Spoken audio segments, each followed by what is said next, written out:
straightaway. They rode side by side. These guys have to trust each other. Let's see what Harold Winkles has in store for Milton. Milton takes the lead for the first time in the 600 race, and he's going to see what he can. He's going to try to put together a very fast lap right here and try to drop Harold Winkles from his tailpipe.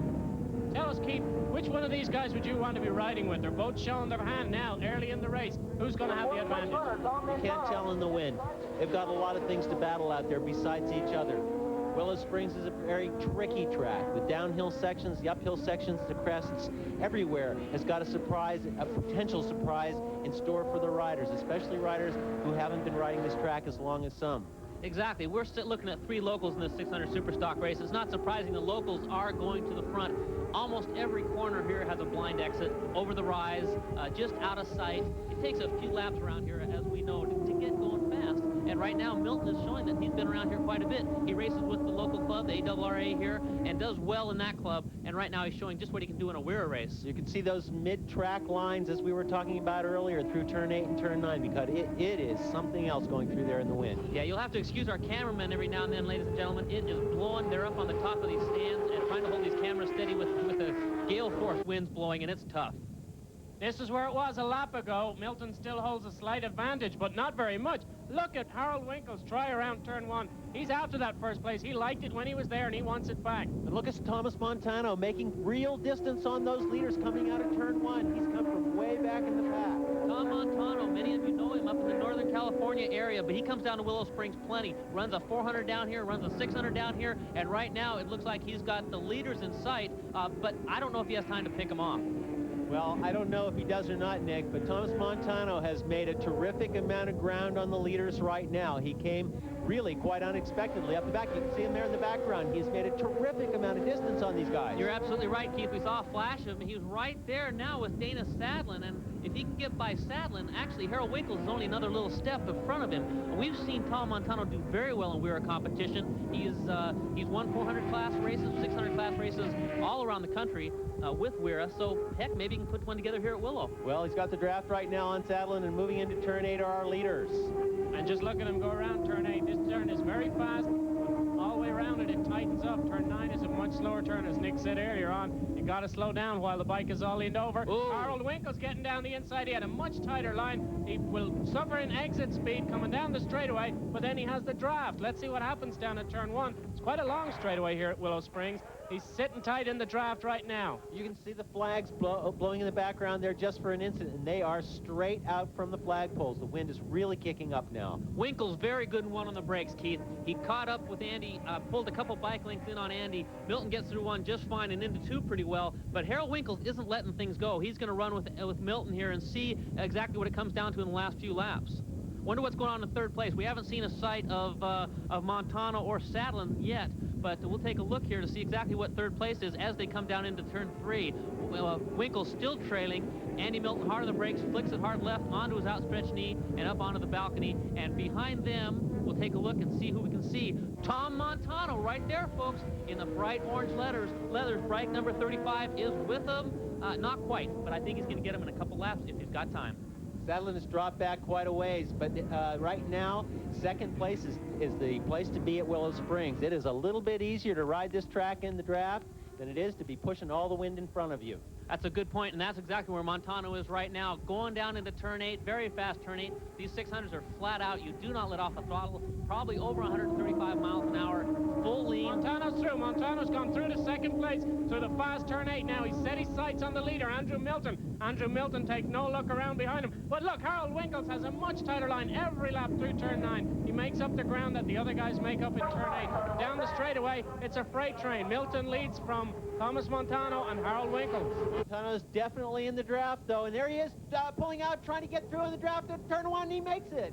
You can go into turn 1 so hard here in the wind. With the wind holding you out, you can go well past your regular braking marker, and that's what Thomas Montano's experimenting with right now. Just as when Harold Winkles went past him, Andrew Milton rides around the outside, and they ride side by side down into turn 2. Milton takes the lead back, and now Thomas Montano has to do it all over again. This is fantastic racing we're seeing here at Willow Springs. Bike number 211, Andy Milton, has certainly got turn 1 dialed, but it looks like he's hurting a little bit into 3. Tom Montano underneath into 3. Milton has to settle for 2nd, and Harold Winkles is figuring out a way to look at 1st. As the bikes peel over into turn 4, we take a look there at Thomas Montano. Very colorful leathers Thomas Montano wears. Right now, that's all the other guys are seeing. Down the hill, down. Oh, Thomas Montano almost lost his bike. The back end stepped way out there as he braked down into turn 5, accelerate up the hill into turn 6. Montano from Andrew Milton. Tom Montano leads the fast train down into 7. Let's see if he can hang on to the lead. Back at the front, we're with Thomas Montano as he leans his bike over through turn 8. Very fast here. Andrew Milton in second, and the rest of the field back there behind him through turn 9. Thomas Montano in those very colorful leathers. We have to congratulate his leather manufacturer. I don't see Harold Winkles. I'm sorry to interrupt you there, but I don't see Harold Winkles, the man who had led this race and was running third. I still don't see him in our long shot down the front straightaway. Tom Montano, Andy Milton, they're right there. As our leaders take the white flag, it does appear that Harold Winkles is gone. There's our new third-place man, Dana Sadlon. Through turn 1, Thomas Montano is leading. Milton is second. Harold Winkles has gone missing. Let's take a look around the racetrack. Tom Montano, his hair flapping in the breeze, leads into turn 2, the long, sweeping, uphill right-hander. Andrew Milton's right behind him. We've just gotten word that Harold Winkles is down in turn 8. We're going to try to set up a replay for that. Meanwhile, Tom Montano takes a quick look over his shoulder. We got a shot of Winkles over here, but just a piece of the action. The cameraman was off on something else. You can see him throwing it away over there in turn 8, high-speed crash. Oh, he lost the front end in turn 8. You've got to be doing 135 miles an hour on one of these 600s. That's a bad place to crash, especially on the next to last lap. Harold Winkles, 130-mile-an-hour crash. He's up, and he's okay. Meanwhile, back with the leaders, Thomas Montano is on his last lap. Through turn 6, he's heading out the back straight. He has a slight advantage over Andrew Milton. Can Milton? Milton has 2 corners left to try and get it back. Has Milton got what it takes? He's very fast through turn 8 and 9 earlier in the race. Montano looks good. Leaned all the way over through turn 8. Flat out, as Nick Einach mentioned. Up, sit up, down 2 gears. Brake a little bit for turn 9. Montano looks like this one is in the bag. He's pulled out a nice little gap from Andrew Milton. Montano is going on to take the win. Montano out of Berkeley, California, takes a look over his shoulder to see what's happening behind him. Milton is right there with him, but not close enough to do anything about it. Montano raises his fist and takes the win, followed by Andrew Milton and Dana Sadlon. Very exciting 600 Superstock race brought to you by Honda. Let's take a ride up the hill and down the fastest part of Willow Springs, accompanied by original guitar work by the Doors' Robbie Krieger.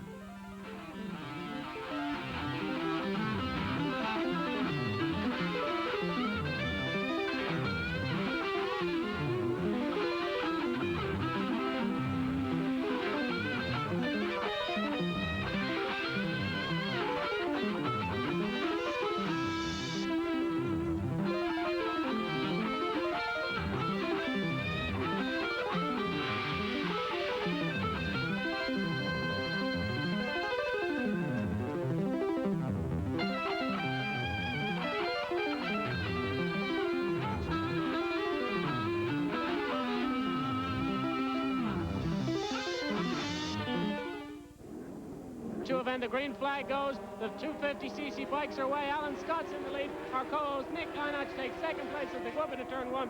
This is just like Mini Formula USA. Anything goes. Mostly it's 250cc Grand Prix machines that do the winning, but they're up against some 600cc 4-stroke.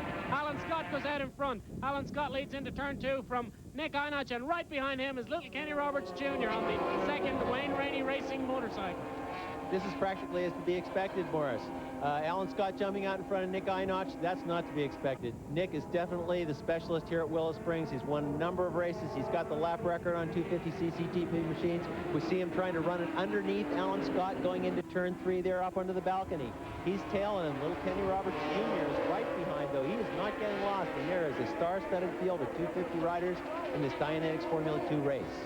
As the tail enders file through the balcony, turn 4 and down into the turn 5 area. Look at the front 3. All 3 of these machines are identical, all 1991 TZ250Bs. The advantage any one of these riders had to be the mechanics. Sandy Rainey for Alan Scott, Steve Begansky for Nick Einach, and Dave Peterson for little Kenny Roberts Jr. These are the men who know how to make these motorcycles fly. These mini race machines are out there, and they are flying around Willow Springs, really custom made for it. They cut through the wind and do a really nice job here. We talked to Alan Scott earlier and found out what he thought of Willow Springs. The majority of tracks I've ridden on are very difficult, so this track to me is a difficult track, but I seem to have come to grips somewhat with it. And it's really good to see Alan back racing in America. He spent 4 years in Europe riding in both the 250 Grand Prix class and the 125 Grand Prix class, riding for some very interesting and diverse racing teams. He was based in Italy, Spain, and Einach is trying around the outside of turn 2. Einach is flying around the outside of turn 2, the long way around, but no, he didn't make it that time. Einach really put it to this far more experienced rider. Down into 3, Einach on the brakes. Scott slams the door. What a terrific race these two are having at the front of the field. I think Nick is putting in the intimidation factor right there on Alan Scott going up over the top of the hill. Alan Scott knows he's there. And he knows it's Nick Einach, and this is Nick Einach's track. Alan Scott has got to be worried right now.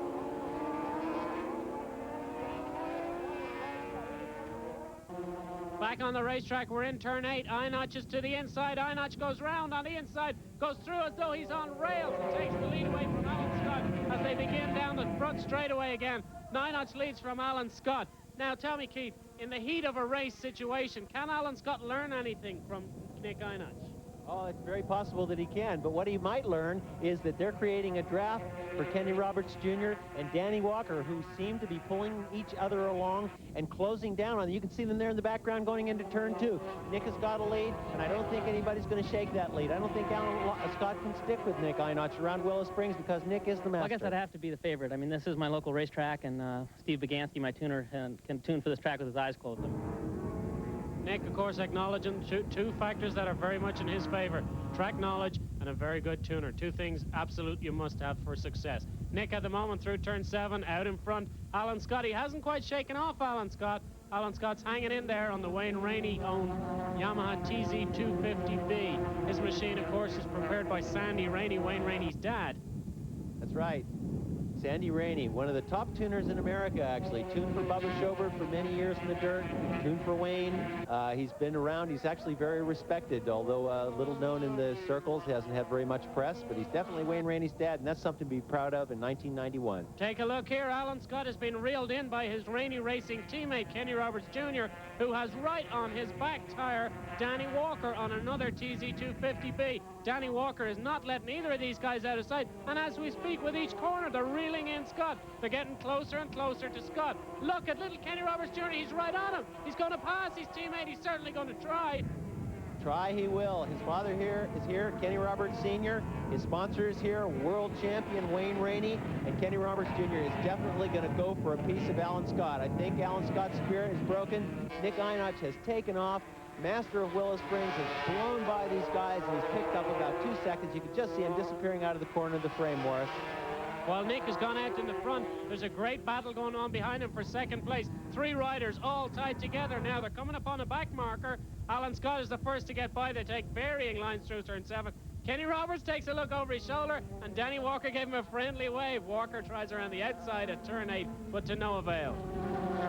Alan Scott is the most mature rider on this field right now as far as this place goes. Alan Scott with, as you said earlier, Morris, 4 years of experience in the European racetracks on both 125cc machines and the 250 GP machines. He's here right now. Wayne Rainey's come along to watch his team for the first time. He's actually seeing it for the first time. Both of his riders out there definitely having something to prove. They're not going to be sitting in the number 1 spot if Nick Einach can keep that machine ahead of them in the wind, and he is the master, as we have said. The wind does not bother Nick Einach. Turn 8 is where he passed Alan Scott. Turn 8 is his favorite turn.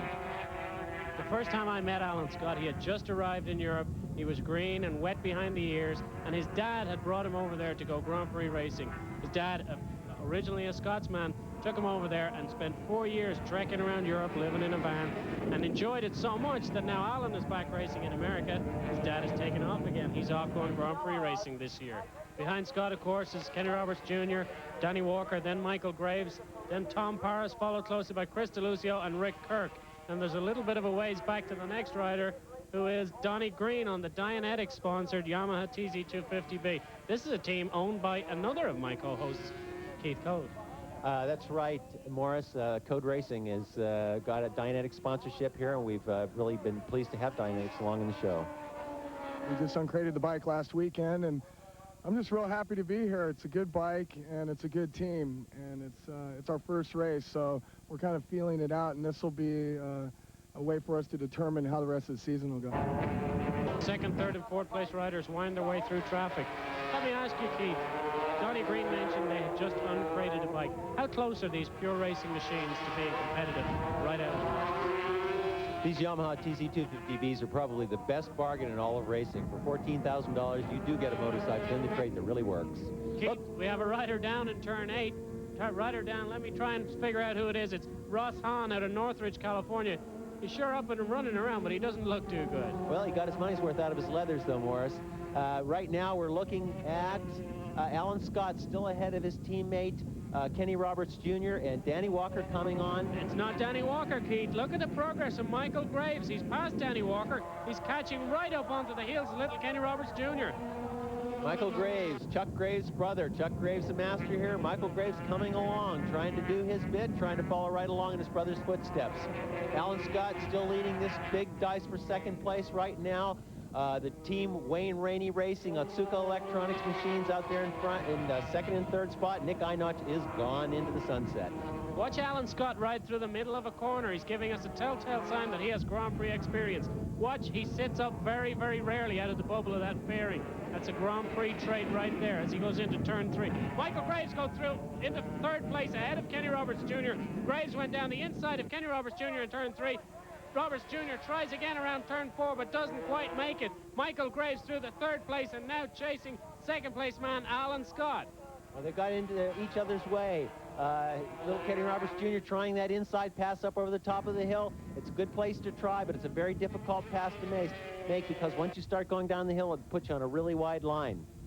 Kenny Roberts Jr. is now tucked into Michael Graves' draft as they come off the back straight into turn 8.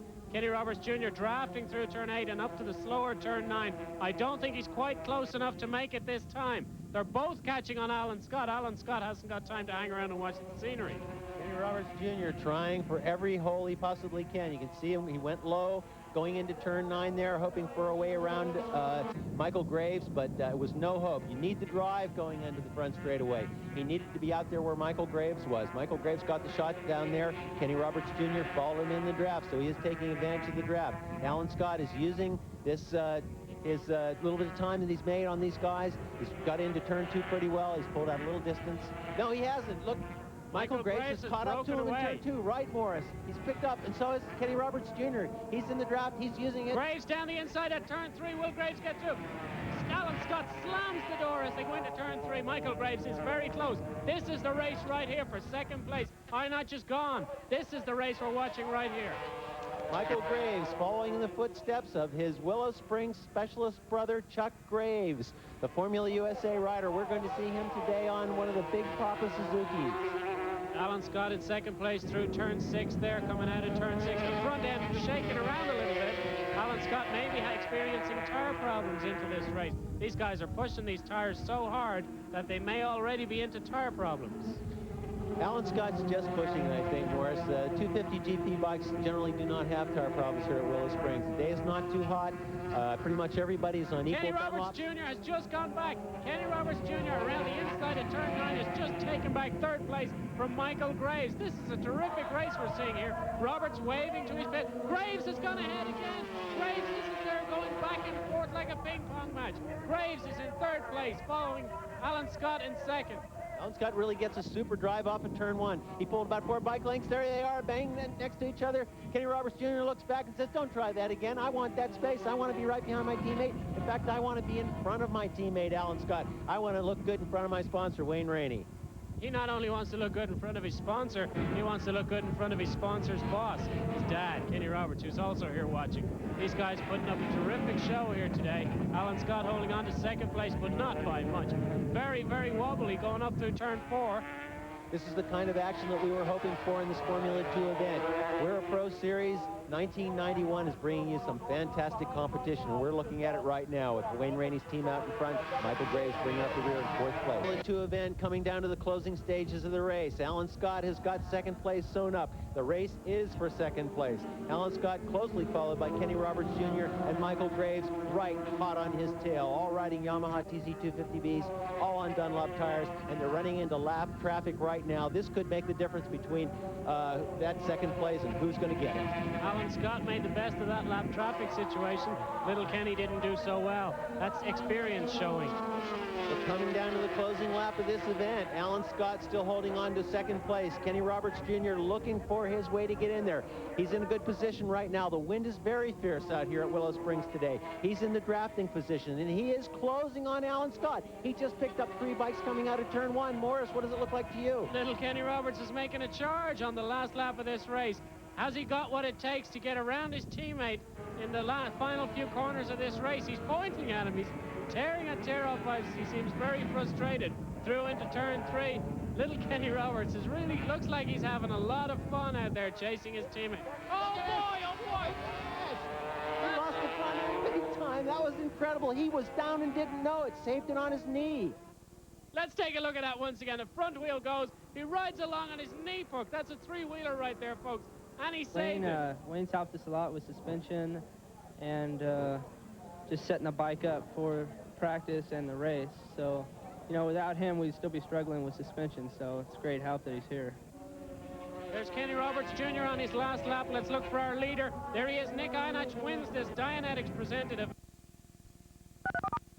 And Kenny Roberts Jr. takes third. And boy, is he happy. Formula USA race presented by the American Motorcycle Institute, the international choice for motorcycle technicians. The grid is set for the feature race, the Formula USA event. The board goes sideways, the green flag waves, and they're away. Mike Smith pulls an enormous wheelie as he jumps out into the lead. This is a fantastic class, all kinds of everything running here. Down into turn 1, Mike Smith takes the lead. Rich Oliver dives across the front of Scott Russell and takes second place. It's Smith from Oliver, Russell, and Chuck Graves bringing up 4th place.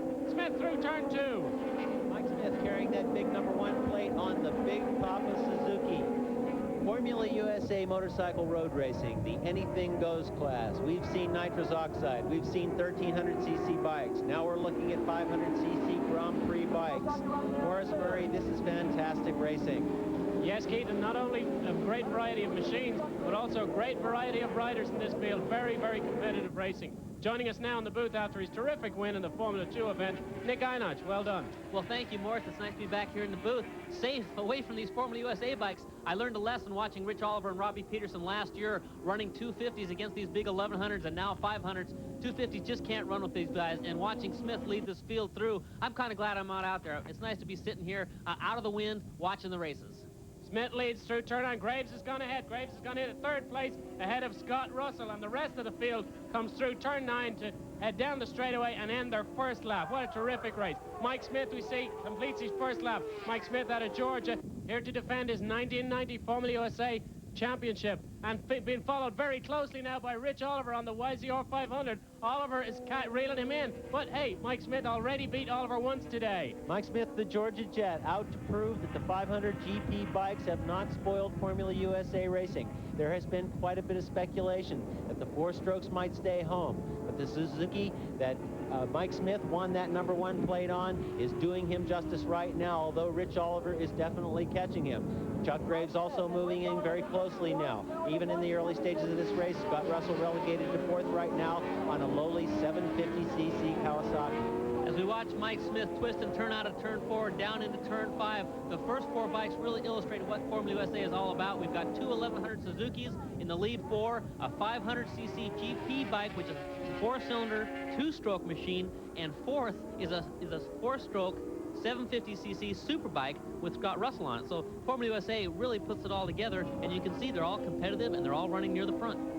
Rich Oliver on the YZR 500 Yamaha, while Rich is a very experienced competitor. This is somewhat of a learning weekend for him. Rich has been here testing since Thursday, and on hand all weekend was Wayne Rainey, the current 500cc world champion. They spent a lot of time locked away in the garage, swapping secrets. Right now he's trying to get the power of that YZR 500 to the ground in the wind, and the wind is definitely a problem. Sorry to interrupt you, Keith. Look, take a look. Chuck Graves is all over Rich Oliver. Chuck Graves is caught up with the leaders in the 3rd place. Look how close he is. Chuck Graves on that big 1100cc Suzuki. This thing reportedly during the week had 185 horsepower. Chuck Graves weighs about 4 pounds, I'd say. That's an awesome combination. Graves is absolutely all over the back end of Rich Oliver's Yamaha. Mike Smith still leads. Graves on the outside down into turn 3.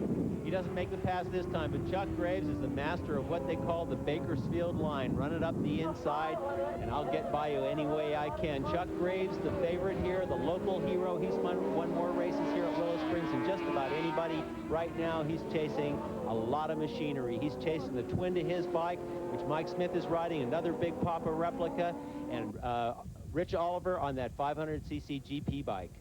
First three bikes made a little bit of a break here now. Oliver pulls out of the draft. Oliver on that Yamaha going down the inside into turn 8. Oliver takes the lead. What a fantastic move. Now, has Smith got anything left to get around him? Of course, Smith's riding a much heavier bike, and in a fast turn like turn 8, it's much harder work. Oliver pulling at an advantage there, as you can see. Through turn 9, Oliver leads down the front straightaway this time. And Chuck Graves all over Mike Smith's back tire. Mike Smith, the defending champion. He's out here to prove that a big four-stroke can run with those 500 GP bikes, the Kenny Roberts Marlboro Yamaha. Rich Oliver got out of turn 6 and down the back straightaway. Sorry to disturb you, Nick. Chuck Graves has gone through into second. No! Mike Smith has slammed the door in his face. Graves tried to go down the inside at turn 1. Smith slammed the door across his face. But this is the race right here. Oliver is not getting too far away from them. Graves is doing all the work out there right now at Willow Springs, going through turn 2. He's trying every line, inside, outside, around the inside, around the outside. He's going to go for it. Right now, he is camped on Mike Smith's tail going into turn 3.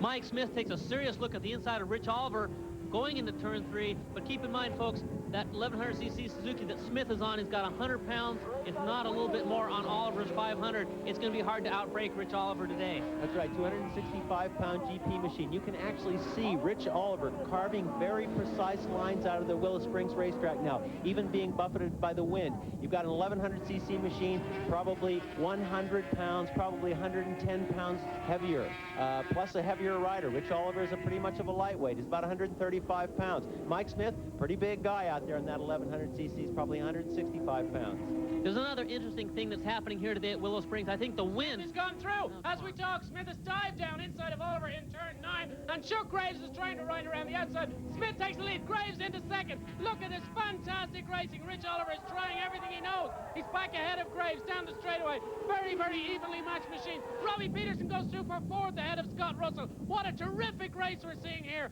It's Smith from Graves from Oliver. Russell has gone back into 4th. What a terrific race. Graves trying to take the inside out of turn 2, trying to take a bite out of Mike Smith. He doesn't make it. Rich Oliver trying to run up the inside. Chuck Graves going anywhere he can. Wide in turn 2, low in turn 2, high in turn 3. He's going everywhere, and he's trying to get it. He's going to try to go in the inside now because Chuck Graves loves that inside line, and he makes it through. Graves up the inside of Mike Smith, the defending former USA champion. Smith is going to take that lane down, I can tell you that.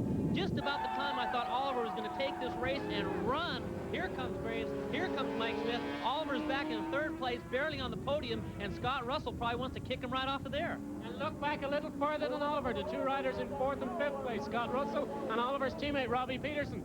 Very, very close to them. Peterson, of course, fell down here on Thursday in testing, went off on the very fast turn 9 section. He suffered a little bit of a wrist injury in that accident, but he's fine. He's fit to race today. A little bit slow starting in this race, but he's out there. He's mixing it with these big boys now. Another thing I think we need to talk about, the wind is really whistling out here at Willow Springs, and the 500cc bike, in my opinion, will have a little tougher time with the wind. It's lighter, it's got a little bit more bodywork on it, it's going to be prone to being moved around through 8 and 9, and as you can see, Oliver didn't get through 9 very well the last lap. Chuck Graves opening up a small advantage now. Peterson goes through and decisively takes 4th place. Top 5 right now. Chuck Graves leads from Rich Oliver, Mike Smith, Robbie Peterson, and Scott Russell. 2 Californians, 2 Georgians, and a Zimbabwean. What a terrific race. This Willow Springs Formula USA road race is brought to you by the American Motorcycle Institute, and it's one heck of a race. Local Chuck Graves leads the charge up onto the balcony at Willow Springs, but right behind him is number 97, Rich Oliver, and Mike Smith is right behind Oliver. This is going to be a good race right down to the wire, it looks like right now. Lead pack is breaking away. Chuck Graves with Rich Oliver in tow, pulling away from Mike Smith, and the battle for 3rd place, which is really being contested by 3 riders right now. Rich Oliver's teammate, Robbie Peterson from Zimbabwe. There goes Rich Oliver around. He's in the draft. He's going into turn 8, and he gets in front of Graves. Oliver on the Team Roberts bike riding around the inside now. Into turn 9 they go. Graves is a feisty little rider, though. He's not going to give up. Graves won't give up. I don't think he knows the meaning of the words, actually. Heading down into turn 9, the sharp right-hander is all important hill at Willow Springs because getting the drive out of 9 will get you to the finish line first. Rich Oliver leads here on this one. Look at Graves down the inside into turn one. What a terrific move. Graves just rode past Rich Oliver like he was stopped. Graves absolutely got that Suzuki in there the latest. I've never seen anything like that. Rode right around the inside of that 500cc Grand Prix machine. Oliver is relegated back to second place. We caught up with Chuck Graves earlier on and asked him what his secret was. Willow Springs is often windy up here, and these other guys don't have any experience with that. So what's the key to riding in the wind so all your competitors can know it? I don't know. Large grandes. Well, there you go. There's Chuck Graves' secret. He leads Rich Oliver with that secret down out of turn 4 into turn 5. 1100cc Suzuki leading a 500cc Yamaha. Keith, what do you think as the tires heat up? Do you see what I see coming?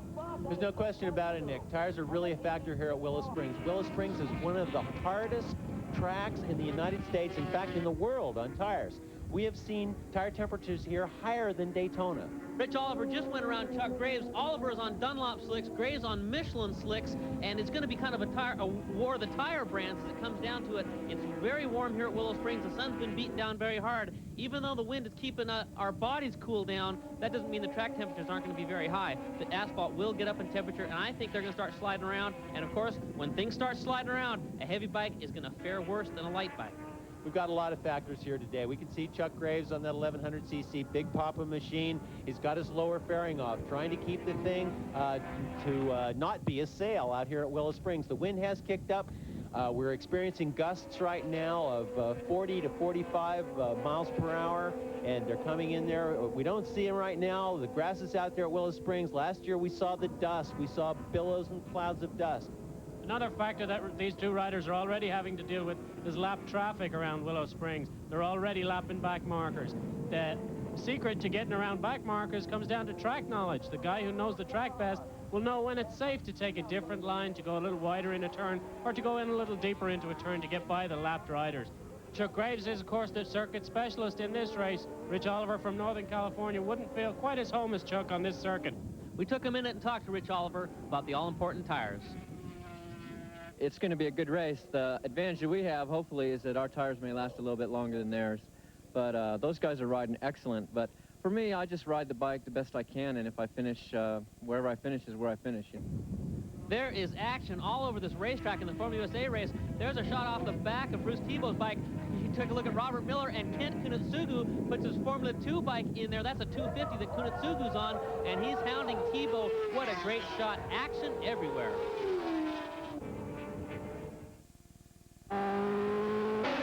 There's more to motorcycle road racing than a good rider and a fast bike. AMI Incorporated can open the doors to a profitable and exciting career as a motorcycle technician.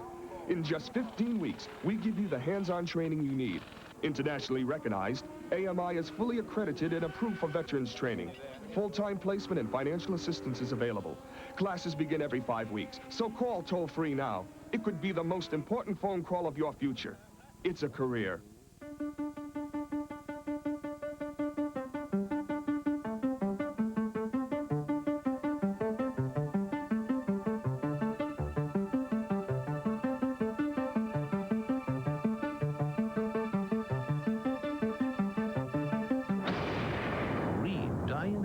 America's #1 self-help bestseller. It's the owner's manual for the human mind. Get your copy today at Walden Books.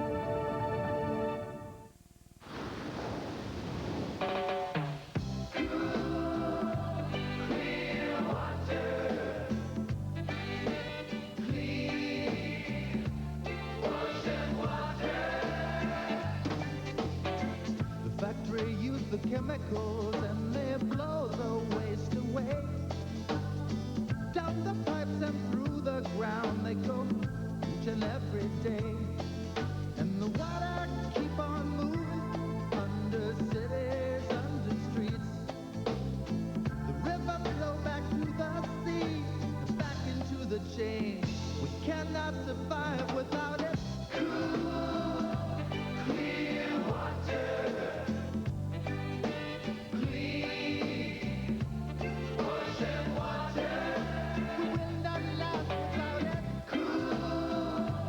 Clear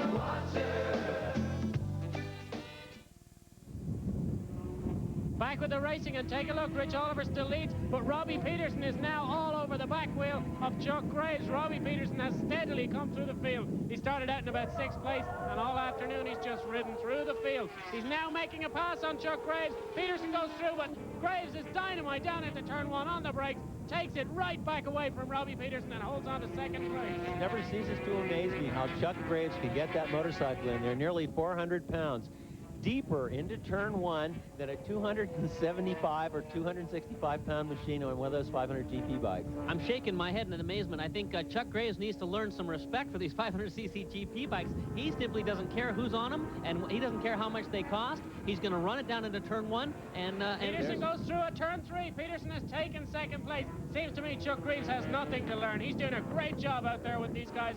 Much more experienced riders. He's riding the heavier machine. Chuck Graves is doing a terrific job. But right now, it's Marlboro Team Roberts 1 and 2. Rich Oliver first, Robbie Peterson second. Robbie Peterson out to prove what goes around comes around. If you can stuff me, I can stuff you, Nick. You bet. He took it back in turn 3 on the brakes, just like Chuck took it from him in turn 1. You can hear the crowd yelling for Graves. You got to keep in mind, most Americans are 4-stroke fans because that's what you can buy in America. But right now, 2 strokes, 1 and 2.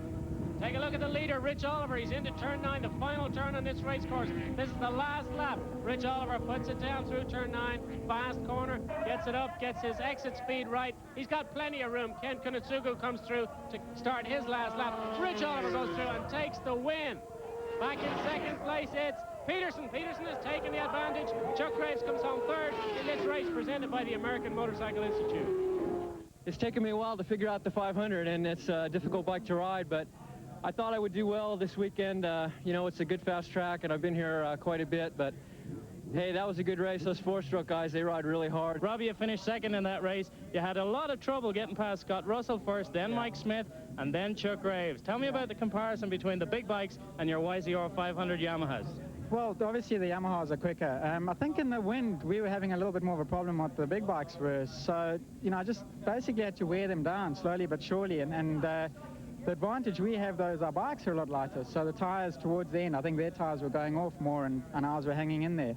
Chuck, tell us about that race. Well, I tell you, it was quite a race. I think we did more swapping there than I have all day long. You know, the 500 just worked really, really well, and the Michelin tires and Yoshimura Suzuki just hung in there all the way.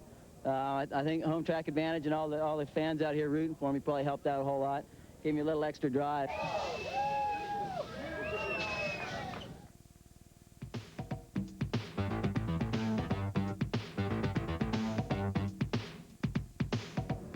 AirTech Best Bail, brought to you by Aftermarket Fairings, goes to Bruce Ballas. Take a look at this. He needs a fine aftermarket fairing. As the bike pirouettes through the air, I think Baldas is going to need a fine aftermarket windscreen, frame, leathers, helmet, you name it. In slow motion, we see Bruce coming into turn 3, hard braking, a little bit too far, a little bit too hard, leaned over a little bit, and he goes sliding off into the California desert here at Willow Springs. Turn 3, one of the favorite places to crash. The Pirelli Cool Move, brought to you by Pirelli, makers of the MP7 Sport Racing Tire, goes to little Kenny Roberts Jr. Just watch this. It's a 3-wheeler. He lays it down right on his knee and saves it. He picks it up. What a terrific move. And watch, when he rides down the hill, he wipes the sweat from his brow. Our Motorcyclist Magazine Spotlight goes to Nick Taken. Chuck Graves gets the Motorcyclist Magazine Spotlight. You can see his handsome, smiling face there. We're giving it to Chuck Graves this month for doing moves like this into turn 1 under Rich Oliver, keeping him up with the leaders, Oliver and Peterson, during the whole race. Chuck Graves rode hard. You got it. Way to go. So, Keith and Nick, after 2 rounds, what impact do you think these 500s have had on American racing? Well, obviously, that winning the first 2 races is a great impact by the 500s, but keep in mind, ladies and gentlemen, 4-strokes still have lap records at the 2 racetracks we visited, Road Atlanta and Willow Springs. 4-strokes are still easily capable of winning races. That's exactly right, Nick. And the other thing is that the good news to American racers is these machines, actually the engines, will be available for teams next year. American riders will be able to ride these machines. All they have to do is put together a team. In fact, we'd like to know what you, our fans out there, think of this situation. Are you in favor of the 4-strokes, the 2-strokes? What do you think of this situation right now that's going on in Formula USA racing? Please write to us at Formula USA TV Series, P.O. Box 1226, Hollywood, California, 90078.